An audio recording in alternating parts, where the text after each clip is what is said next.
Jadi kita tidak bisa mengatakan misalnya ada orang nilainya rendah, itu ability saat itu dia rendah, tapi potensi dia mungkin sangat besar. Apa yang membuat ke arah hilir ini tidak secepat seperti di negara lain, misal di Cina tadi ya. Kalau kita lihat ekosistem ini belum terbentuk. Universitas dan industri itu bekerja sama. Jadi demand, problem solving itu datang dari case-case yang ada di industri.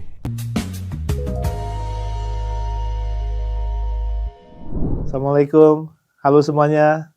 Saya Heri Hermansyah, Rektor Universitas Indonesia. Universitas Indonesia merupakan universitas sesuai dengan namanya, yaitu Indonesia, bukan Universitas Jabodetabek. Kita juga ingin merekrut talent terbaik seluruh Indonesia untuk dididik di Universitas Indonesia. Untuk itu, kita berupaya supaya uang kuliah itu tidak menjadi kendala bagi talent terbaik untuk berkuliah di Universitas Indonesia. Kita berharap alumni-alumni kita yang awalnya dari fresh graduate itu kemudian mewarnai dunia usaha, dunia industri, dan pemerintahan menjadi tokoh-tokoh kunci yang memegang kunci-kunci kebijakan sehingga negeri kita makin maju, alumni kita berkontribusi bagi pertumbuhan ekonomi, kesejahteraan, dan kemajuan bangsa dan negara, bahkan peradaban dunia dan global. Ada orang yang otaknya bekerja seperti kompas, tidak paling berisik, tidak paling dramatis, tapi jernih arah logikanya. Dulu di Universitas Indonesia, beliau ini ketika mahasiswa pernah 3 kali menjadi mahasiswa terbaik jurusan gas dan petrokimia Fakultas Teknik Universitas Indonesia. Pernah pula menjadi mahasiswa berprestasi UI bidang penalaran, spesifik banget ya. Itu berarti beliau ini bukan sekedar pintar, tapi juga tahu bagaimana cara bertanya dan mempertanyakan soal dengan benar. Kemudian menjadi guru besar termuda di Fakultas Teknik UI. Pemegang paten teknologi biokatalis untuk biodiesel, dan kini memimpin kampusnya sendiri sebagai Rektor Universitas Indonesia periode 2024-2029. Selamat datang Profesor Dr. Insinyur Heri Hermansyah, Sarjana Teknik, Master of Engineering, dan juga Insinyur Profesional Utama, betul ya? Iya. Yeah. Terima kasih sudah berkenan hadir di Naratama Kompas.com, Prof. Ya, terima kasih Mas Amir telah mengundang saya ke sini untuk bisa ngobrol-ngobrol santai di sini. Iya, Prof Heri ini anak kelahiran Sukabumi ya. Kelahiran tahun 76. S1-nya itu di Fakultas Teknik UI, jurusan Teknik Gas dan Petrokimia. Dan S2-nya ada di School of Engineering Tohoku University, Jepang. S3-nya atau doktoralnya juga dihelat di Tohoku University, Jepang. Bidang teknik kimia, ini spesifik gelar profesi insinyur. IPU itu dari Persatuan Insinyur Indonesia ya, betul ya, Betul. Prof ya. Nah, beliau ini punya keahlian spesifik ini, reaction process engineering, bioprocess engineering, bioreaction engineering, biokatalis. Ini sesuatu yang out of the box, dan kita tidak menyangka sekarang duduk sebagai rektor UI. Nah, saya mau kembali ke memori masa kecil, Prof. Prof Heri ini dilahirkan di kota kecil di Sukabumi. Banyak orang pintar, orang cerdas dari kota-kota kecil. Tapi pertanyaannya, apa yang membuat Prof Heri waktu itu bisa istilahnya ya melompat gitu ya, tinggi gitu ya, Prof? Soal tadi logika dan penalaran yang Prof Heri jagonya di situ. Kalau kita andaikan penalaran itu sebuah otot, gimana cara ngelatihnya biar itu anak-anak itu bisa melatih dan terlatih gitu ya. Nah, apakah penalaran itu terkait dengan bakat, kebiasaan, atau apa? Ya. Nah, ini mungkin pertama ya, saya mau bicara terkait dari keilmuan dulu ya. Misal matematik. Iya. Kalkulus ya. Kalkulus itu merupakan basis untuk memiliki penalaran atau logik tinggi yang kuat ya. Nah, orang belajar kalkulus 1 dimensi 1, kalkulus 2 dimensi 2, kalkulus 3 dimensi 3. Ini ibaratnya kalau orang belajar silat gitu ya, belajar matematika ya, kita able belajar silat, belajar tenaga dalam lah gitu. Jadi orang yang udah lulus belajar kalkulus, dia bisa membayangkan yang orang lain nggak bisa bayangkan. Dia bisa membayangkan. Kalau sebelum bisa menguasai kalkulus, gimana biar dia bisa tertarik ke situ? Nah, kan itu susah banget itu. Nah, ini kan matematik. Matematik itu kan sebenarnya orang mungkin nggak suka karena nggak tahu. Ya. Ini pun mungkin saya nyadar setelah beberapa tahun, mungkin saya setelah lulus matematik gitu kayak gitu, baru nyadar bahwa matematik itu ibaratnya kalau kita belajar tenaga dalam nih ya, ada jalan darah yang buntu tertembus, kemudian lancar gitu kayak gitu ya. Nah, kita saat dulu kan belajar matematik, lulus ujian belajar kalkulus gitu aja. Kita nggak pernah mengerti kenapa kita belajar itu, apa kemudian yang bisa kita dapat setelah kita bisa melalui semua itu. Jadi ya, yang mereka sudah melalui misalnya kalkulus 3 misalnya atau kalkulus 2 gitu, dan lulus dengan itu, dia akan dengan sendirinya akan terbentuk daya analitik yang kuat. Mindsetnya akan terbentuk. Daya analitik yang kuat, bahkan bisa membayangkan bentuk 3 dimensi tanpa perlu dia gambar. Itu bisa diajarkan bakat atau bisa diasah juga. Nah, dengan matematik itulah kemudian daya analitik itu terbentuk. Ya. Tapi mungkin orang nggak nyadar bahwa daya analitik dia terbentuk. Nah, kemudian jadi dengan belajar matematik itu daya analytical thinking kita akan kuat. Nah, kemudian selain itu tadi ya, di dalam dimensi sosialnya ya, itu kita belajar diskusi, belajar berpikir kritis, ya, belajar berkomunikasi dengan baik. Kombinasi antara analytical thinking yang secara tak sadar terbentuk karena kekuatan dari matematik, kemudian digabungkan dengan kearifan yang terbentuk dari interaksi sosial, ya, berpikir kritis, berdiskusi, berkomunikasi. Nah, itulah yang kemudian membuat sisi otak kiri dan otak kanan kita itu menjadi membentuk daya nalar yang kuat. Prof, kalau saya mahasiswa rata-rata aja dan mau upgrading otak ke situ tadi yang dijelaskan Prof Heri itu, misalnya dalam 6 bulan, apa yang kebiasaan yang paling sederhana yang bisa saya mulai? Ya, ini sebenarnya pada dasarnya setiap orang ini punya potensi, ya. Nah, jadi ada yang namanya potensi, ada yang namanya ability, gitu. Jadi kita tidak bisa mengatakan misalnya ada orang nilainya rendah. Itu potensinya rendah, nggak bisa. Ability saat itu dia rendah. Tetapi potensi dia mungkin sangat besar, gitu kayak gitu. Nah, jadi kita harus bisa menemukan sebenarnya potensi dia ini sampai mana. Biasa saya pikir di zaman sekarang ini orang memiliki potensi yang besar. Tinggal bagaimana mengubah potensi ini menjadi ability. Nah, untuk menjadi ability ini tadi ada yang namanya tadi misal talent ya. Orang nggak dilatih dia bisa sendiri. Betul. Kan gitu. Terus yang kedua ya tadi karena berbagai kondisi aktual di sekitar, misalnya ada orang pintar, tetapi kemudian environment dia membuat dia malas gitu kayak gitu. Sehingga potensi dia dengan misal IQ yang tinggi atau kalau dia itu mungkin punya potensi bahkan seperti Einstein misalnya kayak gitu. Tetapi karena environment dia nggak mendukung gitu, nggak keluar-keluar. Akhirnya keluar. Nah, disitulah butuh practice. Butuh practice yang kemudian berulang dengan practice yang tepat, lingkungan yang tepat, kemudian akhirnya potensi itu berubah menjadi ability tadi gitu. Nah, sehingga mengenai tadi pertanyaan 6 bulan bisa nggak? Bisa ya. Tinggal kita lihat tadi orang ini kan ada sekarang zaman assessment awal ya. Ada namanya psikotes, TPA. Itu kan kelihatan ini potensinya sampai mana. Nah, dari potensi seperti itu. Nah, kemudian berikutnya adalah training seperti apa yang kemudian bisa menampilkan ability dia.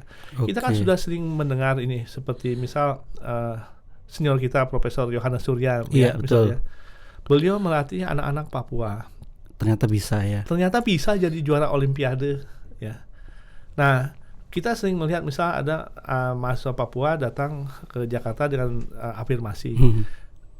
Itu di awal sulit adaptasi karena misal matematika, fisika, kimianya kurang karena apa? Karena memang mereka kurang terekspos dengan pelajaran itu. Tetapi kalau diberikan kesempatan yang sama, ya,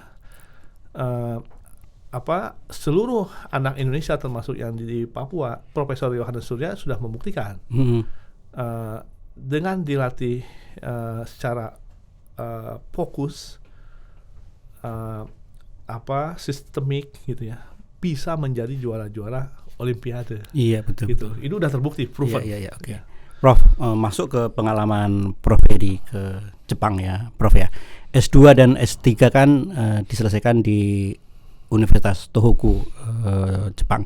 Nah, kami selalu percaya bahwa Jepang itu bukan cuman tempat untuk orang belajar teknologi, tapi juga bisa belajar cara berpikir, kemudian apa hal yang berharga di sana bisa kita bawa pulang gitu. Nah, menurut Prof Hedi, bertahun-tahun di Jepang itu hal utama dan itu membentuk karakter Prof Hedi itu apa yang dibawa pulang dari sana? Ya. Nah, Jepang ini memang sangat khas dengan yang namanya kerja keras. Ya, jadi kerja keras ini kerja sungguh-sungguh, kerja serius. Ya. Termasuk di dunia risetnya juga ya. Ya, jadi mereka kalau lagi kerja yang dibicarakan pekerjaan. Ya. Kadang kalau di kita saat kerja kita bicara hobi apa yang di rumah kan gitu. Saat di rumah kita bicara pekerjaan gitu. Nah, kalau di sana, kalau di Jepang, saat dia kerja dia hanya bicarakan pekerjaan. Saat dia makan gitu ya, kerjaan nggak dibicarain lagi, bicara mengenai hal di luar pekerjaan. Nah, jadi satu, kerja keras dan serius. Terus yang kedua itu kerja cerdas. Ya, kerja cerdas itu maksudnya begini. Kita melihat ya, misal ini guru saya, profesor saya ya. Dia dulu saat S3 itu dia belajarnya yang namanya metode separasi pemisahan menggunakan resin. Tetapi saat saya belajar ke tempat dia udah nggak riset itu lagi, nggak main itu lagi. Dia cell culture, kemudian antioksidan, ya, biodiesel, kemudian macam-macam yang saat itu lagi on di masanya, ya. Dan kemudian, nah kalau di kita kan kadang kita dulu belajar apa harus itu terus ya, karena itu bidangnya, kan nggak gitu yang namanya. Jadi kerja cerdas itu kita harus menyesuaikan dengan perkembangan masa kini. Dinamis banget ya berarti. Iya, dinamis. Jadi misal zaman dia dulu mana ada komputer. Iya. Tetapi begitu ada keluaran teknologi baru, misalnya saya tahun 2000 ke sana. Baru rame Infocus ya. Infocus komputer kecil ya. Dulu ada komputer di lab dia tuh dimodernisasi semua dengan itu. Dan dia sebagai profesor, dia bisa mengoperasikan itu semua walaupun dia nggak pernah menggunakan itu saat dia sekolah gitu. Adaptasinya luar biasa. Nah, adaptasi. Ya. Nah, kerja cerdas ini diantaranya adalah harus bisa beradaptasi dengan perkembangan zaman. Ini kerja keras, serius, kerja cerdas, beradaptasi dengan perkembangan zaman, masa lalu dan masa depan. Ya, masa lalu, masa kini dan masa depan. Dan kemudian juga tadi nah ini sebenarnya agak kurangnya. Kerja cepatnya kurang. Cina yang luar biasa ini dengan kerja cepat ini. Ya. Oke. Kalau dilihat di Jepang nih, misal HP ya, telekomunikasi ini ketinggalan nih. Dulu ada HP Toshiba, HP Panasonic, sekarang hilang semua nih. Ya. Cina luar biasa, mulai dari telekomunikasi. Di Indonesia Cina bisa masuk ke Indonesia dimulai dengan Teknologi. telekomunikasi, Iya. HP mulai masuk, Iya, bisa iya. terima, baru sekarang mobil. Kita kalau ke Cina ya, kemarin saya baru dari Cina ya, seminggu kemarin ini. Kalau di Indonesia kita ada kontes robot ya, Iya. robot masih robot pakai remote gitu. Di Cina robot itu udah otonom gitu ya. Kita halo juga gitu kayak gitu ya. Nah, perkembangannya luar biasa cepat. Nah, kalau kita lihat juga karakternya gitu kan ya, lincah. Orang Jepang relatif seperti mungkin kalau Indonesia kayak mobil, sistemik, ajak, jalannya pasti, tapi slow but sure gitu ya.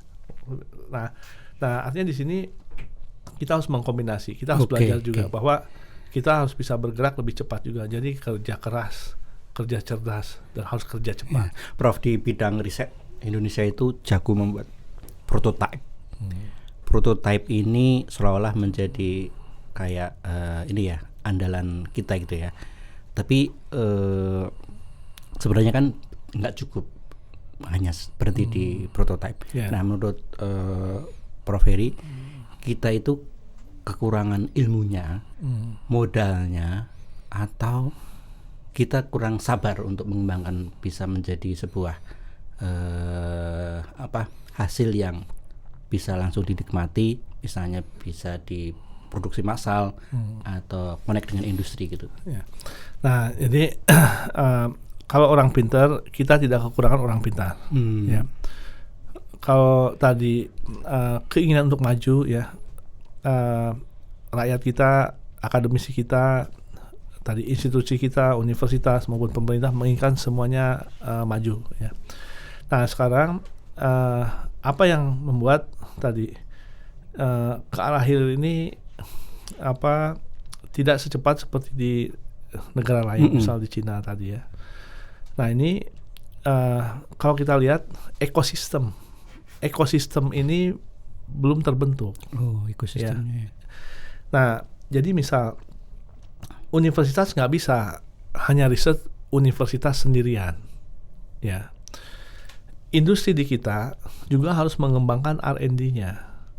Seluruh negara maju di dunia, universitas dan industri itu bekerja sama. Jadi demand problem solving itu datang dari case-case yang ada di industri. Gitu kayak gitu. Dan kemudian mereka memerlukan riset dasar dan riset terapan yang manpowernya itu ada di universitas. Nah, kerjasama antara universitas dengan industri inilah yang kemudian perlu bukan hanya lagi dibentuk ya, perlu ditingkatkan dengan masif. Jadi industri kita harus mau ya menyediakan atau melakukan R&D, melakukan riset dan development ya. Bisa dicek di seluruh industri di dunia. Mereka mengalokasikan dana yang besar untuk Indonesia termasuk kecil. R&D. Indonesia bukan hanya kecil, bahkan banyak industri yang tidak melakukan R&D.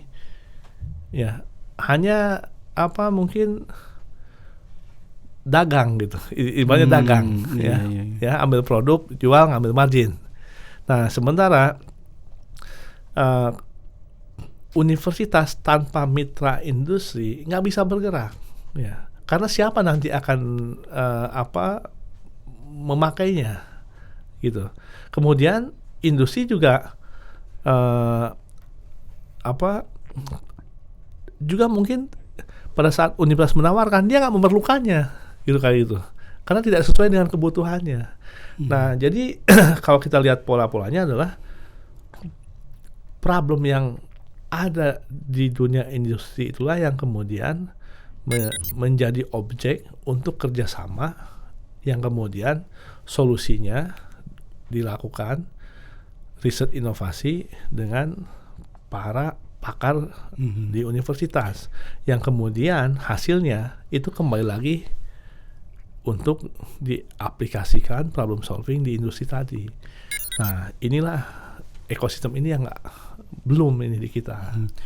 nyambung dari jawaban Prof. Heri tadi, sebagai orang yang paham soal bioproses, paham oleokimia, paham soal biodiesel segala, paham soal kelapa sawit. Indonesia ini produsen kelapa sawit luar biasa besarnya kan. Nah, menurut Prof. Heri, ini kan kita masih kebanyakan jual bahan yang masih bisa ditingkatkan ini ya, produknya. Nah, itu sebenarnya di mana biar kita itu bisa menjadi tidak cuma pengekspor bahan mentah atau bahan setengah jadi, tapi juga berbagai produknya itu, ragam jenisnya itu bisa ditingkatkan sehingga kita bisa kompetitif, tidak cuma jualan minyak misalnya. Nah, itu betul, kita sangat setuju dengan itu. Sebenarnya langkah-langkah ke sana itu mulai ada ya. Jadi yang dijual yang sebelumnya hanya crude palm oil misalnya. Nah, crude palm oil ini sebenarnya bisa diolah menjadi berbagai produk tadi biochemical atau chemical atau oleochemical tadi ya. Jadi ada pohon oleochemical seperti halnya dulu dari minyak bumi ya. Kemudian ada pohon petrochemical. Nah, sama dari minyak sawit ada pohon oleochemical. Nah, ini yang kemudian perlu dibangun industri pengolahan minyak kelapa sawit sehingga bisa menghasilkan bahan-bahan tadi, tetapi ekosistemnya harus dibentuk. Artinya nanti yang mengambil produk itu, yang menggunakan produk itu harus ada gitu kayak gitu. Nah, sekarang kan sebenarnya crude dijual, diekspor ke negara lain, nanti balik lagi ke kita dalam bentuk chemical tadi kan gitu ya, ke bentuk oleochemical tadi. Nah, berarti ya ini perusahaan-perusahaan minyak sawit yang besar, dia juga harus mengembangkan R&D. Ya, kemudian mereka melakukan tadi ya kerjasama dengan lembaga penelitian dan universitas untuk mengembangkan teknologi untuk menghasilkan produk-produk oleochemical yang kemudian teknologinya dimiliki oleh bangsa kita sendiri, kedaulatan teknologi. Dulu misalnya saya mendengar dan juga pernah berkunjung. Dulu misal tahun 2010, 11, 12 itu di Surabaya ya, ada salah satu perusahaan minyak sawit ya. Dia membuat pabrik pengolahan prototipe ya untuk bioaftur. Ya. Tetapi bukan teknologi dia sendiri. Teknologinya lisensi dari luar negeri, dari negara maju. Nah, jadi ironisnya adalah padahal dari sisi SDM kita bisa riset sendiri. Di SDM harusnya bisa. Nah, ekosistem itu yang ada terbentuk. Jadi R&D-nya nggak ada yang dikembangkan di sini. Kalau R&D ini dikembangkan di sini, universitas juga kemudian bekerja sama, lembaga penelitian bekerja sama, dana dari perusahaan kelapa sawit juga kemudian terlibat membiayai itu semua. Seharusnya teknologi itu bisa kita keluarkan, kita patenkan dan kita kuasai. Dan kemudian pabrik pengolahan tadi misal bioaftur, ya, pabrik pengolahan tadi oleochemical itu teknologinya harusnya tidak lagi lisensi dari luar, tapi dari hasil pengembangan teknologi sendiri dari perusahaan-perusahaan yang ekosistemnya terbentuk tadi, antara perusahaan minyak kelapa sawit, universitas, lembaga penelitian di sini bekerja sama, dan kemudian teknologi yang dikeluarkan, kedaulatan teknologi itulah terbentuk di situ. Nah, gimana UI bisa mendorong kedaulatan teknologi itu bisa menjadi concern Indonesia? Nah, kalau saya lihat pemerintah juga udah mulai ke sana ya. Makanya tadi pemerintah kan selain mineral ya, sawit, oleochemical, sama halnya negara kita ini memiliki cadangan mineral terbesar di dunia untuk misal contoh nikel ya, kobalt. Nah, ini sumber daya di kita, sumber daya alamnya di kita. Betul. Tetapi teknologi pengolahannya dari China yang nggak punya itu, tapi dia bisa mengembangkan teknologinya gitu. Nah, kita harus bisa meniru langkah-langkah yang dilakukan oleh Cina itu, ya. Nah, tentunya Cina bisa mengembangkan teknologi itu ada dukungan penuh dari pemerintahnya, ada dukungan penuh, ada ekosistem yang dibentuk untuk bisa kemudian dia menguasai teknologi itu, gitu. Oke. Nah, karena teknologi ini bukan hal yang parsial, satu ekosistem harus kita bentuk dan kita kuasai. Gitu, Oke. kayak gitu.